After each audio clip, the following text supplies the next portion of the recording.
इस वीडियो के अंदर हम चर्चा करेंगे लीकी गट का क्या कनेक्शन है रूमेटॉइड आर्थराइटिस के साथ।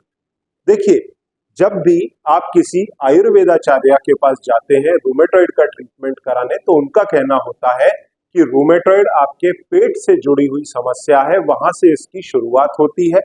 कुछ अनडाइजेस्टेड फूड पार्टिकल्स आपके पेट से एब्जॉर्ब होके ब्लड फ्लो में जाते हैं, फिर जॉइंट्स में जाकर के वहां पर ये तरह तरह के पेन इन्फ्लामेशन को पैदा करते हैं। तो जो रूमेटॉइड आर्थराइटिस है वो आपके पेट से शुरू होता है। अनडाइजेस्टेड फूड उसके पीछे बहुत बड़ा कारण। वहीं अगर आप किसी एलोपैथिशियन से बात करेंगे तो उसका सीधा कहना होता है कि ये एक ऑटो इम्यून इलनेस है, आपके डिफेंस सिस्टम से रिलेटेड है। अगर आपके शरीर में कोई एनीमी आता है, कोई एनीमी सेल, कोई प्रोटीन, बैक्टीरिया, वायरस या पेस्टिसाइड आपके शरीर में आता है, तो आपका इम्यून सिस्टम जब ये भांपता है कि ये हमारे शरीर को नुकसान पहुंचा सकता है, तो उसके अगेंस्ट कुछ सैनिक पैदा करता है जिन्हें एंटीबॉडी कहते हैं।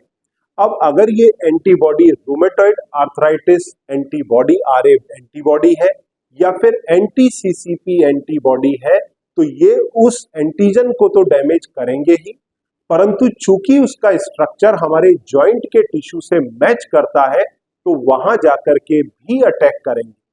तो ये बात तो हमने समझ लिया, जो एलोपैथिशियंस ने, मतलब हम जैसे डॉक्टर्स ने, ऑर्थोपेडिशियंस ने बोला कि ये ऑटो इम्यून इलनेस है। परंतु ये जो एंटीजन था ये आ कहां से रहा है? अब डॉक्टर्स ये बोलते हैं कि ये बाहर से आ रहा है, तो बाहर से कहां से आ रहा है? क्या स्किन से आ रहा है या हमारे टोस से चढ़ करके ऊपर आ रहा है पेट तक? तो ये आ रहा है हमारे सांसों के रास्ते से और हमारे फूड के माध्यम से हमारे पेट तक पहुंच रहा है, और वहीं से उसको चैनल मिल रही है हमारे शरीर में अटैक करने की। तो दरअसल होता क्या है इस प्रोसेस के अंदर, उसके बारे में हम इन लेंथ समझेंगे। अगर ये एंटीजन हमारे शरीर में पहुंचता है तो जरूरी नहीं है कि ये रूमेटॉइड के एंटीबॉडी को ही पैदा होने में मदद करे। कई प्रकार के एंटीबॉडीज इस एंटीजन के कारण बन सकते हैं, और ये जिस प्रकार के एंटीबॉडीज बनेंगे, जैसे आपने सुना होगा ल्यूपस एक ऑटोइम्यून डिजीज है, एसएलई सिस्टेमिक ल्यूपस एरिथेमेटोसिस, या फिर दूसरी बीमारियां जैसे सोरियोटिक आर्थराइटिस जो आपके स्किन में होता है, सोरियोसिस, फिर वही जोड़ों में आर्थराइटिस के रूप में जाता है, एनकाइलोजिंग स्पॉन्डिलाइटिस या फिर रूमेटॉइड आर्थराइटिस, या फिर और भी कई प्रकार की मल्टीपल स्क्लेरोसिस जो आपके ब्रेन से रिलेटेड, जो नर्वस टिश्यू के साथ में रिलेटेड हो सकता है, थायराइड की समस्या, थायराइडाइटिस, हॉशिमोटो थायराइडाइटिस। तो इस प्रकार के कई सारे ऑटो इम्यून इश्यूज होते हैं जो ट्रिगर एक ही चीज से होते हैं, और वो है बाहर से आने वाला एंटीजन। अब रूमेटॉइड के केस में अगर आप जेनेटिकली प्रीडिस्पोज हैं, जेनेटिकली प्रीडिस्पोजिशन का मतलब क्या? अगर आपके शरीर में HLA DR1 DR4 जीन्स है, तो ऐसी स्थिति में, क्योंकि एग्जैक्ट कारण तो मालूम नहीं, पर जिन लोगों में ये जीन्स अवेलेबल है उनके साथ में किसी एनवायरमेंटल फैक्टर के कारण, चाहे प्रेगनेंसी में आपके हार्मोनल इंबैलेंस हो, स्मोकिंग हो, कोई इन्फेक्शन हो, या फिर खाने पीने के अंदर आने वाले कोई प्रोटीन्स हो, या फिर पेस्टिसाइड हो, इस प्रकार की चीजों के कारण ये सिस्टम पूरा ट्रिगर होता है।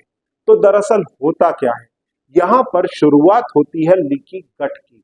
आपके गट के अंदर इन्फ्लामेशन होता है, सूजन आती है कुछ फैक्टर्स के कारण जिनका जिक्र हम आगे करेंगे। और जब ये सूजन आती है तो दरअसल हमारे पेट से इस प्रकार की चीजें एब्जॉर्ब होकर के सर्कुलेशन में जाती हैं जो इस ऑटो इम्यून प्रोसेस को ट्रिगर करती हैं। तो अब आप कोरिलेट कर पा रहे होंगे आयुर्वेदा का कंसेप्ट और एलोपैथ का कंसेप्ट। तो वो कारण बनता है रूमेटॉइड आर्थराइटिस का। तो अगर हम अपने गट को हील कर दें तो हम बहुत अधिक लाभ पा सकते हैं, जैसा अक्सर इन्फ्लामेटरी आर्थराइटिस डाइटरी प्रोटोकॉल में मेरे पेशेंट्स को रिलीफ होता है। 70 to 80% रिलीफ उनको डाइटरी प्रोटोकॉल फॉलो करने से ही होने लगता है, जिससे उनकी दवाइयों की मात्रा कम होने लगती है। तो दरअसल होता क्या है, लीकी गट पहले क्या है, पहले हम उसे समझेंगे। देखिए, ये हमारे गट का जो अंदर की इंटेस्टीन है उनका बड़ा वर्जन, बड़ा फोटो है। इसमें ये हमारे पेट के अंदर की सेल वॉल है और ये हमारे जो हमने खाया है वो वाला हिस्सा है। ये वाले हिस्से में वो आइटम्स हैं जो हमने खाई पी है। इसके अंदर हमारा फूड भी है, फूड के साथ आने वाले बैक्टीरिया, वायरस, पेस्टिसाइड जो हम खेती के अंदर डालते हैं, या फिर टॉक्सिन्स, या फिर कई प्रोटीन्स, जैसे हमने नॉन वेज खाया तो नॉन वेज के प्रोटीन्स, वो सारे इस एरिया के अंदर अवेलेबल है। अब ये और यहाँ पे हमारा है इम्यून सिस्टम, क्योंकि ये बताया जाता है कि लगभग 70% हमारा इम्यून सिस्टम गट के अंदर है, क्योंकि शुरुआत वही होती है। देखिए, जब आपने पुराने जमाने में किले देखे होंगे तो जो आक्रमण होता है वो कहां से होता है, बाहर की दीवार से। तो बाहर की दीवार को सबसे अधिक मजबूत बनाया जाता है और वहां सबसे अधिक सैनिक खड़े किए जाते हैं। तो यहाँ दीवार बहुत ही पतली है, मोटी नहीं है। ये दिख भले मोटी रही है, पर इसकी ये जो सेल है ये बहुत ही टाइटली एक दूसरे से बाइंड रहते हैं कि ये चीजें फिल्टर होके अंदर ना घुस जाए। जैसे ये घुस गया इधर, तो वैसे अंदर फिल्टर होकर के ना घुस जाए। इसलिए ये सेल्स जो हमारे यहाँ के एपिथेलियल सेल्स हैं वो एक बैरियर का काम करते हैं, एकदम जुड़ करके खड़े रहते हैं। तो ये जो बैक्टीरिया, वायरस है अंदर नहीं जा पाते। परंतु जो फूड पार्टिकल्स हैं, ग्लूकोज है, प्रोटीन, अमाइनो एसिड्स हैं, या फिर फैट के पार्टिकल्स हैं, वो इस वॉल के थ्रू एक्सेस कर सकते हैं, क्योंकि उनका साइज बहुत छोटा होता है। बैक्टीरिया, वायरस के साइज से भी छोटा होता है, अनडाइजेस्टेड प्रोटीन से भी छोटा होता है। तो वो इजीली अंदर एब्जॉर्ब हो जाते हैं और ये जितने भी बैक्टीरिया, वायरस और बाकी की अनडाइजेस्टेड फूड है वो बाहर ही रह जाते हैं। पर यदि किसी कारण से इस एपिथेलियल वॉल के अंदर इन्फ्लामेशन होना शुरू हो जाए, सूजन आना शुरू हो जाए, तो इनके बीच का जो बॉन्ड था, टाइट बॉन्ड था, वो लूज पड़ने लगता है। और जब ये टाइट बॉन्ड लूज पड़ता है तो उसके अंदर स्पेस बनने लगती है और उस स्पेस से ये बैक्टीरियाज अंदर घुसना चालू हो जाते हैं। जैसे ये बैक्टीरियाज अंदर घुस जाते हैं, जब ये बैक्टीरियाज अंदर घुसेंगे तो हमारा इम्यून सिस्टम उधर ही एक्टिवेट हो जाएगा, इसको रेस्पॉन्ड करेगा और इसके सामने एंटीबॉडीज बनाएगा। ये एंटीबॉडीज एंटीजन को अटैक करके न्यूट्रलाइज करेंगे। पर अगर इस एंटीजन का स्ट्रक्चर हमारे जॉइंट के टिश्यू से मैच कर रहा है तो वही एंटीबॉडीज जॉइंट पर भी अटैक कर देंगे। उसे हम कहेंगे रूमेटॉइड आर्थराइटिस। अगर छोटे जोड़ों पे अटैक किया तो रूमेटॉइड आर्थराइटिस, कमर के जोड़ों पर अटैक किया तो एंकाइलोजिंग स्पॉन्डिलाइटिस, स्किन के ऊपर अटैक किया तो एसएलई, सिस्टेमिक ल्यूपस एरिथेमेटोसिस। बाद में वही जॉइंट पर फिर अटैक करते हैं तो ल्यूपस के अंदर भी आपने देखा होगा जोड़ों में दर्द शुरू होता है। स्किन पे अटैक करेंगे तो सोरियोसिस, फिर वही सोरियोटिक आर्थराइटिस में कन्वर्ट होता है। अगर यही आपके थायराइड पर अटैक करेंगे एंटीबॉडीज तो थायराइडाइटिस होगा, ब्रेन पर अटैक करेंगे तो मल्टीपल स्क्लेरोसिस होगा। तो ये जितनी भी ऑटो इम्यून बीमारी है जो लगभग 100 के करीब है, उसमें 15-20 बहुत ही कॉमन है। इन सब के पीछे कारण लीकी गट हो सकता है। अब इस प्रकार की चीजें रिसर्च बताती है।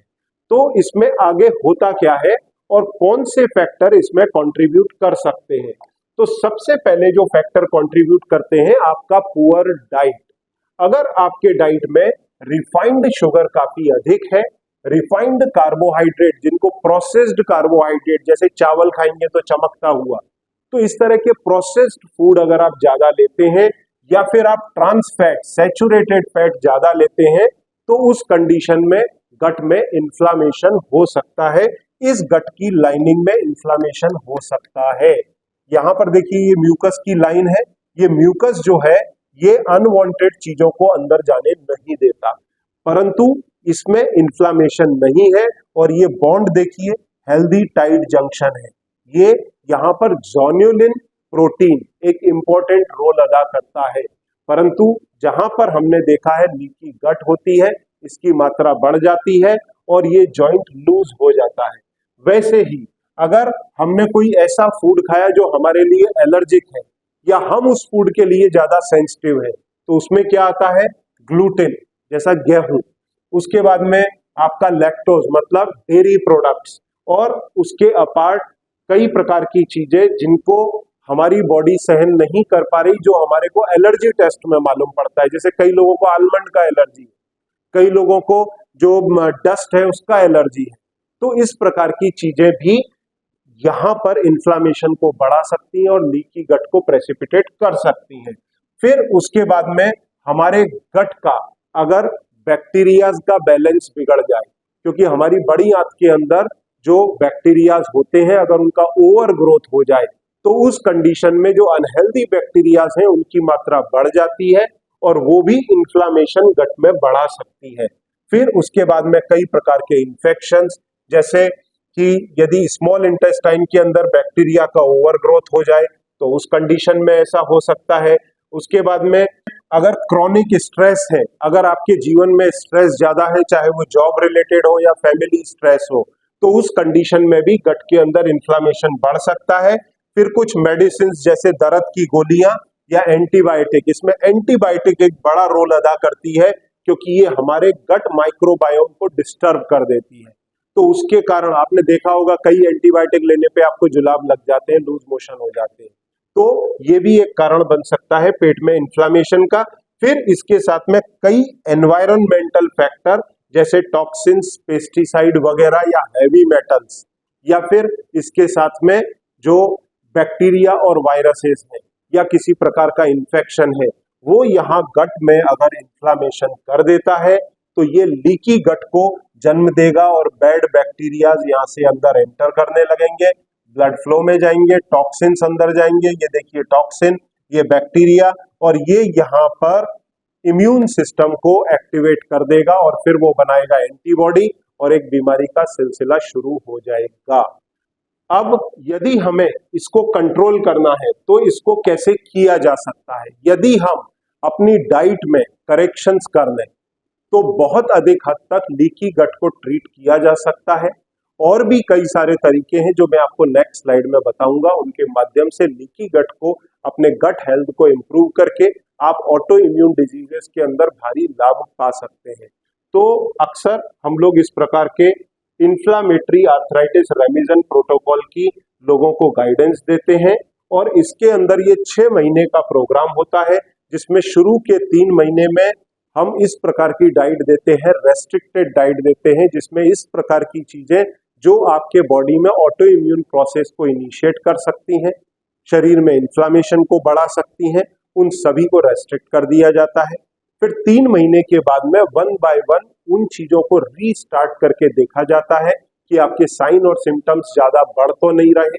किसी स्पेसिफिक फूड को लेने से अगर आपकी तकलीफ बढ़ रही है तो उसे लाइफ टाइम के लिए बैन कर दिया जाता है और 6 महीना पूरा होते होते आपका खुद का डाइट चार्ट बन जाता है कि अमुक 10 से 15 आइटम अगर आप लेते हैं तो आपकी बीमारी बढ़ती है। तो उन आइटम्स को अगर हम बैन कर दें तो 70 to 80% हमारी बीमारी के अंदर रिलीफ पाया जा सकता है। फिर बची हुई चीजों के लिए अक्सर जैसा मैं आपको गाइड करता हूं कि रूमेटॉइड आर्थराइटिस या एंकाइलोजिंग स्पॉन्डिलाइटिस में आपने एक्सरसाइजेज और योगा करना चाहिए। इसके साथ में कुछ हर्बल सप्लीमेंट लेना चाहिए जिससे बाकी का इन्फ्लामेशन खत्म हो सके। फिर भी अगर इन तीनों चीजों से, तीनों फैक्टर्स को फॉलो करने से, क्या क्या, डाइट, एक्सरसाइज, हर्बल सप्लीमेंट, इनको फॉलो करने से भी अगर आपकी बीमारी ठीक नहीं होती तो उस कंडीशन में कंट्रोल लाने के लिए कुछ एलोपैथिक दवाइयों का सपोर्ट लेते हैं और 3 से 6 महीने में ब्लड टेस्ट करके मॉनिटरिंग किया जाता है कि आपकी बीमारी का स्टेटस क्या है और किसी दवाई का साइड इफेक्ट तो नहीं है। तो ये सारी चीजें इस 6 महीने के प्रोग्राम में हम आपको करवाते हैं, जिसमें मेरे और डाइटिशियंस के कंसल्टेशंस रहते हैं। आपकी डाइट चेंज करके आपको डाइट गाइड की जाती है जिससे नेचुरली आपको लाभ मिल सके। तो इस डाइट के बेसिस क्या होते हैं? बेसिकली हम उन सभी फूड्स को एलिमिनेट करते हैं जो लीकी गट को ट्रिगर कर सकते हैं, जैसे ग्लूटेन, डेयरी प्रोडक्ट, सोया प्रोडक्ट या दूसरी चीजें जो आपके टेस्ट के अंदर पॉजिटिव आती हैं। जैसे आपका एलर्जी टेस्ट कराया जाता है, उसमें अगर कोई चीज पॉजिटिव आती है कि ये चीज आपको एलर्जी कर रही है, उन सबको रेस्ट्रिक्ट कर दिया जाता है। फिर उसके बाद में हेल्दी कार्ब्स दिए जाते हैं, लीन प्रोटीन दिया जाता है और साथ में हेल्दी फैट्स दिए जाते हैं, जिससे आपके गट हेल्थ को इम्प्रूव किया जा सके और इसके कारण आपके इन्फ्लामेशन को कंट्रोल करते हैं। साथ में हेल्दी फैट्स दिए जाते हैं, परंतु साथ में जो पैकेट वाले फूड होते हैं, हाईली प्रोसेस्ड फूड होते हैं, उनको अवॉइड किया जाता है, जिससे आपके गट के इन्फ्लामेशन को कंट्रोल किया जा सके। फिर उसके बाद में आपको न्यूट्रिशन डेंस फ्रूट्स वगैरह दिए जाते हैं, वेजिटेबल्स दिए जाते हैं, एडवाइस किए जाते हैं और होल ग्रेन्स दिए जाते हैं, जिससे आपका इन्फ्लामेशन कंट्रोल में आ सके। फाइबर रिच फूड दिया जाता है, जिससे आपके पेट का जो माइक्रोबायोम डिस्टर्ब हुआ था उसको वापस से रीस्ट्रेंथन किया जाता है, तो गट हेल्थ इंप्रूव होती है, गट सिम्बायोसिस को मेंटेन किया जाता है। इसके साथ में कई फर्मेंटेड फूड्स वगैरह भी दिए जाते हैं, जिससे हेल्दी बैक्टीरियाज की ग्रोथ को इम्प्रूव किया जा सके। इसके साथ में स्ट्रेस मैनेजमेंट की करवाया जाता है, योगा क्लासेस रहते हैं, एक्सरसाइज और स्लीप मैनेजमेंट की सलाह दी जाती है। तो ये सभी चीजें उस प्रोग्राम में करवाई जाती हैं। इसके साथ में कुछ सप्लीमेंट दिए जाते हैं, जिनमें मैंने आपको कुछ सप्लीमेंट का जिक्र थोड़े समय पहले किया। साथ में जो omega 3 fatty acid, zinc, vitamin D, इस प्रकार की चीजें, जिससे आपकी gut health, immunity system improve होता है।